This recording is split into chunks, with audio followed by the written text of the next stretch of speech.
ఈనాటి పత్రికా సమావేశానికి విచ్చేసినటువంటి నా తోటి భారత రాష్ట్ర సమితి నాయకులు సోదరులందరికీ కూడా పేరు పేరున ధన్యవాదాలు తెలియజేస్తూ సిర్పూర్ నియోజకవర్గ ప్రజలకు మరోసారి 76వ గణతంత్ర దినోత్సవ శుభాకాంక్షలు తెలియజేస్తూ సోదరుడు రామప్రసాద్ గారు చెప్పిన విషయానికి వస్తే ఈరోజు రాజ్యాంగబద్ధమైన పరిధిలా కొనసాగుతున్న మన ఎమ్మెల్యే ఆయన ఆచూకీ లభ్యం కావడం లేదు.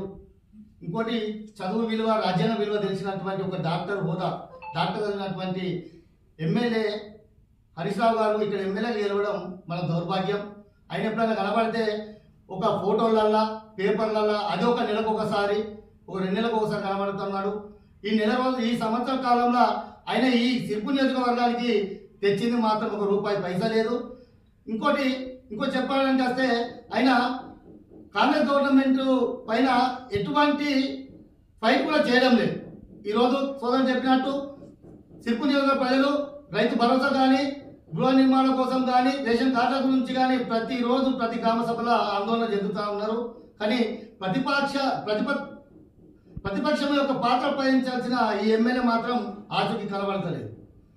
అంతేకాకుండా గౌరవనీయులు కేసీఆర్ గారు ప్రతి ఎమ్మెల్యే తన ఇంటికాడ నుంచి పాలన చేయడం కాదు, మనకంటూ ఒక క్యాంప్ ఆఫీస్ ఉండాలనే ఉద్దేశంతో గత ప్రభుత్వం ఉన్నప్పుడు ప్రతి ఎమ్మెల్యేకు పార్టీలకు అతీతంగా అందరికీ కూడా ఎమ్మెల్యే క్యాంప్ ఆఫీస్ ఏర్పాటు చేస్తే ఈ ఎమ్మెల్యే క్యాంప్ ఆఫీస్ పోవడమే కాకుండా నిన్న 76వ రాజ్యాంగ దినోత్సవాన్ని పురస్కరించుకొని తన ఇంటికాడ కానీ తన పార్టీ ఆఫీసులో కానీ గవర్నమెంట్ ఏర్పాటు చేసినటువంటి క్యాంప్ ఆఫీసులో కూడా జెండా ఎత్తకపోవడం ఇది శోచనీయం.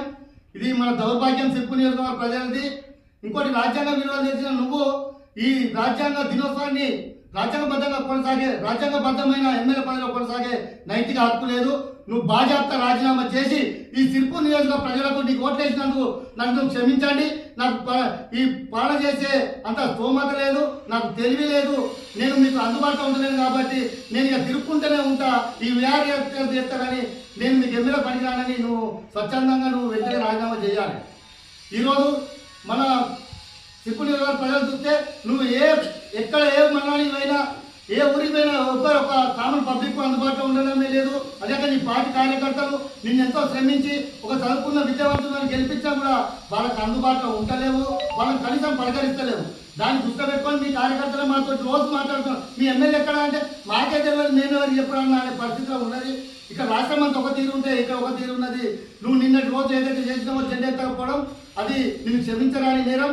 రాజ్యాంగబద్ధమైన ఎమ్మెల్యే పదవిలో నీకు కొనసాగే నైతిక హక్కు లేదు. నువ్వు రాజీనామా చేయాల్సిందని బీఆర్ఎస్ పార్టీ తరఫు నుంచి డిమాండ్ చేస్తున్నాం. జై తెలంగాణ.